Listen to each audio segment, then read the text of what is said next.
नमस्कार, BP news में आपका स्वागत है। मैं दुर्गेश। लोकसभा से जुड़ी 5 बड़ी खबरों को आज हम आपको बताने वाले हैं, क्योंकि जिस तरीके से धीरे धीरे लोकसभा चुनाव के नजदीक आ रहे हैं, ठीक उसी प्रकार से सभी राजनीतिक पार्टियां लोकसभा चुनाव में अच्छे परफॉर्मेंस के लिए तैयारियों में जुट चुकी हैं। आज जो पहली बड़ी खबर निकल के आ रही है वो है समाजवादी पार्टी के राष्ट्रीय अध्यक्ष यानी अखिलेश यादव ने एक बार फिर से भारतीय जनता पार्टी को 2019 से लोकसभा चुनाव से पूरी तरीके से साफ करने का उन्होंने प्रण किया है। जी हाँ, अखिलेश ने साफ साफ देख सकते हैं, अखिलेश ने फिर किया है वार। कहा 2019 का पहला लक्ष्य बीजेपी को दिल्ली से हटाना है। समाजवादी पार्टी के राष्ट्रीय अध्यक्ष अखिलेश यादव ने भारतीय जनता पार्टी बीजेपी पर निशाना साधा। उन्होंने कहा कि मेड इन इंडिया के नाम पर बीजेपी ने स्वदेशी आंदोलन को फांसी लगा दी है। विदेशी सामानों का आयात बढ़ रहा है, विकास पिंजरे में कैद हो गया है। चीन और विदेशी से सामान मंगाने के लिए लाइसेंस बढ़ रहे हैं। बिचौलियों ने व्यवस्था पर कब्जा कर लिया है। अखिलेश यादव ने बुधवार को पार्टी मुख्यालय पर लखनऊ पर कार्यकर्ताओं को संबोधित कर रहे थे।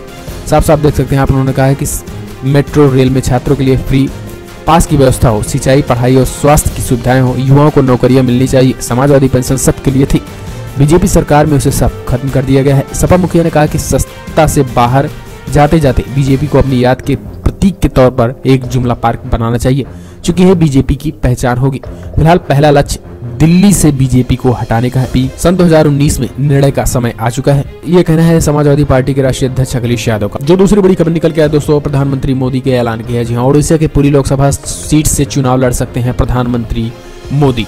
वरिष्ठ भाजपा नेता और विधायक प्रदीप पुरोहित ने बुधवार को कहा कि प्रधानमंत्री नरेंद्र मोदी उड़ीसा की पूरी लोकसभा सीट से आम चुनाव लड़ सकते हैं। पुरोहित ने कहा कि कोई भी पीएम के उड़ीसा से चुनाव लड़ने की संभावना को खारिज नहीं कर सकता है। इस बात की 90% संभावना है कि पीएम मोदी पूरी सीट से चुनाव लड़ सकते हैं। उन्होंने कहा कि पीएम उड़ीसा के लोगों से प्यार करते हैं, उन्होंने पूरी से लगाव है। हालांकि पुरोहित ने कहा कि इस संबंध में अंतिम फैसला पार्टी की संसदीय समिति तय करेगी। साल 1914 के लोकसभा चुनाव में इस सीट से बीजू जनता दल की पिनाकी मिश्रा ने 50% मत हासिल करके दर्ज जीत की थी। इस विधानसभा की 7 में से 6 सीटों पर बीजेपी का कब्जा है, जबकि भाजपा के खाते में सिर्फ 1 सीटें हैं। तीसरी जो बड़ी खबर निकल के आ रही है दोस्तों, वो है कि राजस्थान से आ रही है। लोकसभा चुनाव से पहले राजस्थान सरकार यानी कांग्रेस सरकार का बड़ा ऐलान है। उन्होंने वृद्धों की पेंशन बढ़ा दी है। जी हाँ, वृद्धों की पेंशन बढ़ाने की योजना लागू करने वाले हैं। राजस्थान की नई नवेली कांग्रेस सरकार ने वृद्धों की मासिक पेंशन में बढ़ोतरी कर लोकसभा चुनाव में से पहले खुश करने की कोशिश की है। हम आपको बता दें कि वृद्धों को 500 रुपए की जगह अब 750 रुपए प्रति माह बतौर पेंशन मिलेंगे। वहीं जिन्हें पहले 750 रुपए मासिक पेंशन मिल रहे थे, उन्हें अब 1000 रुपए मिलेंगे। उधर मध्य प्रदेश सरकार ने एक सर्कुलर जारी कर मीसाबंदियों को भी दी जाने वाली पेंशन पर इस महीने से अस्थायी तौर पर बंद कर दिया गया है और बैंकों को भी इस संबंध में निर्देश जारी कर दिया है। मीसाबंदी पेंशनों को लोकतंत्र सेनानी सम्मान निधि के नाम से भी जाना जाता है। सरकार ने बैंकों को मीसाबंदी के तहत दी जाने वाली पेंशन जनवरी 2019 से रोकने के निर्देश जारी किए हैं। चौथी जो बड़ी खबर निकल के आ रही है, उत्तर प्रदेश सरकार में सहयोगी मंत्री रहे राजभर की। राजभर ने योगी सरकार को दिया है 100 दिन का अल्टीमेटम, बात नहीं मानी तो दे देंगे इस्तीफा। जी हाँ, आप देख सकते हैं, उन्होंने कहा है कि योगी सरकार के खिलाफ कभी सख्त तो कभी नरम तेवर दिखाने वाले कैबिनेट मंत्री ओम प्रकाश राजभर ने अब अल्टीमेटम देते हुए कहा कि अगर 100 दिन के भीतर पिछड़ों के आरक्षण का बंटवारा नहीं किया तो वो भी सरकार को अलविदा कहकर मंत्री पद त्याग देंगे। हालांकि उन्होंने ये नहीं कहा कि अब उनकी मांग मान ली गई है, आगामी लोकसभा चुनाव का भाजपा के साथ मिलकर लड़ेंगे, अन्यथा अकेले दम पर लोकसभा की सभी 80 सीटों पर चुनाव लड़ने का ऐलान कर देंगे।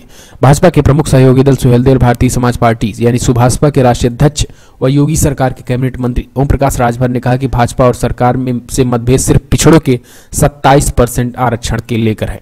वो पिछले 1 साल से 27% आरक्षण को पिछड़ी, अति पिछड़ी और सर्वाधिक पिछड़ी जाति में बराबर भागों में बांटने की मांग करते आ रहे हैं, ताकि पिछड़ी जाति के सभी लोगों को समान रूप से आरक्षण का लाभ मिल सके।